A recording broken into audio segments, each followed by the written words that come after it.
bago tayong video.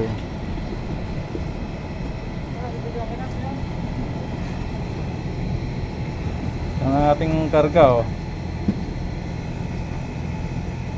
Ayan.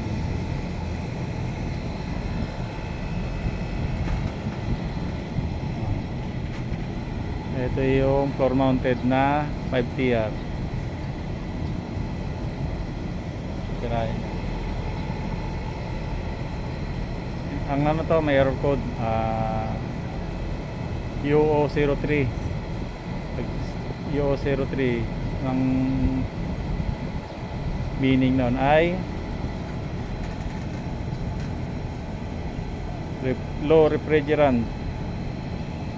Yan ang mga Daikin. Yan yung mga error code ng mga Daikin. Nag-initial charging tayo kasi kailangan sa loob. Action taking lang po yan. Yan. Yan po yung aming solar, oh. Saka ito, may kasama ako. Yan, oh. Ang aking boss, Boss Ken, eh.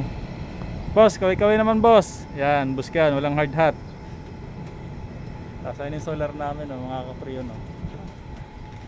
Yan, solar yan. Nandito kami sa rooftop.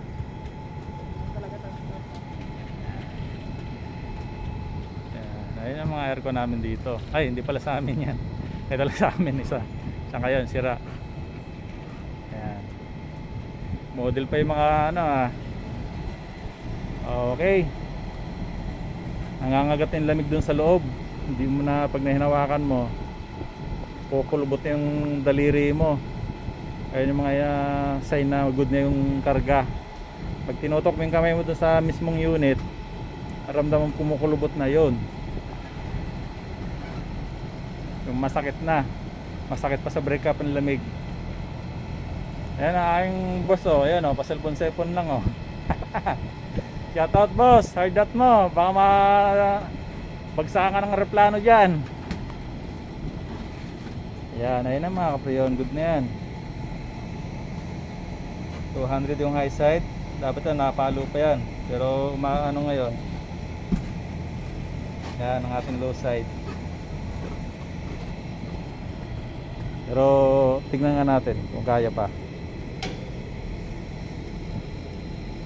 Tignan natin kung papalo pa. Kasi kanina nabirit na yung compressor niyan, eh. Kasi ano yan, inverter. Pag sinabing inverter, ayan ay variable. Yun, variable compressor. Parang yun. Nakasumobra naman tayo. Kwento pa. Ang init ay masakit pa sa balat. Kaya dyan tayo ay okay. Ayan na. Obserban pa natin.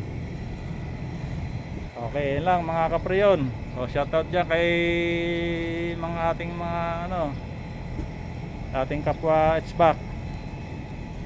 Share lang. Huwag natin i-share lahat, baka tayo maunahan. Lang inverter yan.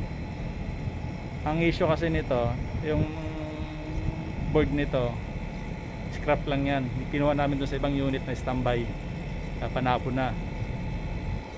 Kaya yung board na yan hindi na original yan, kinuha lang namin sa ibang part siya na same model yun. Kasi yung board nito kinuha namin dati, ginamit namin doon sa ngayon, pumutok. Ang problema naman, no, compressor grounded na, kaya naghanap kami ito para maging maayos. Kumuha kami ng board nakaparehas ng model, floor mounted din siya. Buti nga meron pa, magkano yung ganyan board, sakit sa bulsa. Kaya pag may mga sa bahay-bahay, huwag na kayo mag-inverter, mag-conventional na lang kayo. Yung selector switch, masakit sa ulo ang inverter. Hindi naman lahat, lalo pag itong kasama mo masakit ulo dyan. Pag ito kasama, yan? Pag ito kasama mo masakit ulo dyan. Ayun yung aking ano. Kaway kayo muna, boss. Ayan ang aking sidekick. Okay na ba ang trabaho Sidekick yan. Ayan lang mga kapreyon. Okay, okay na, good na. Nabirit na yung compressor. Hindi siya nabirit kasi malamig na doon sa loob eh. Okay, okay, thank you, thank you. Ayan, ang ganda ng tanawin, no. Pag ito kasama mo, patay kayo dyan. Sigurado, malungkot na maghapon nyo. Ayan, ang aming solar. Solar. Okay, thank you.